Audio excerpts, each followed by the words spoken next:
Now, you mentioned looking at schools where you have high scholarships and large scholarships, and you also want to live in that area of the country. That's correct. Now, how do those two things relate, and how do they compete against each other? Let's say, lower scholarship, but geographic positive, larger scholarship farther away. How do you weigh those two against each other? Again, a great question. I talk about it a little bit in the book. If I had a gun to my head, I would say that with the internet, it's easier now to network from afar than it's ever been. And so I would say you go to the school with the biggest deduction. The education you get is going to be the same at both places. And you can overcome it. I became a mentor to a kid who was choosing between, he wanted to work in New York, and he was choosing between Boston University and the University of Florida. University of Florida is going to give him a full ride. Boston's not going to give him any money.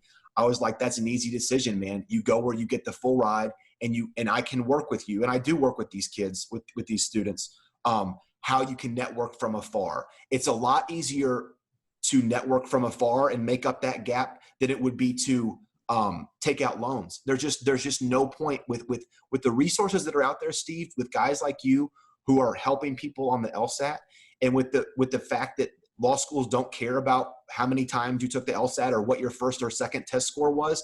There's just really no excuse. Everyone out there can boost their LSAT score and get a scholarship to a law school that could change their life. I mean, going to law school for free or mostly free is life changing. I mean, that's life empowering. So that's the proxy. I will always tell someone to take the bigger amount of money, because I can teach them how to network from Florida to go back to New York. You're just going to have to get really good at emails and really good at phone calls and really good at, research, but it can be done. And the good thing is you got 3 years to do it, versus if you go to the school with the smaller scholarship, you're already shooting yourself in the foot because you owe more money, and you got to find a job that pays you more money. And that's just never a good spot to be in.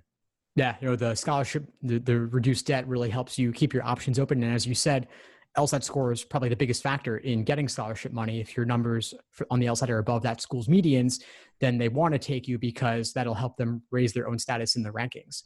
Thanks for tuning into the show. Please subscribe if you haven't done so already to be notified of new episodes as I release them. And feel free to reach out if you need anything at all as you move forward with your prep. I'm happy to help however I can. In the meantime, I wish you all the best and take care.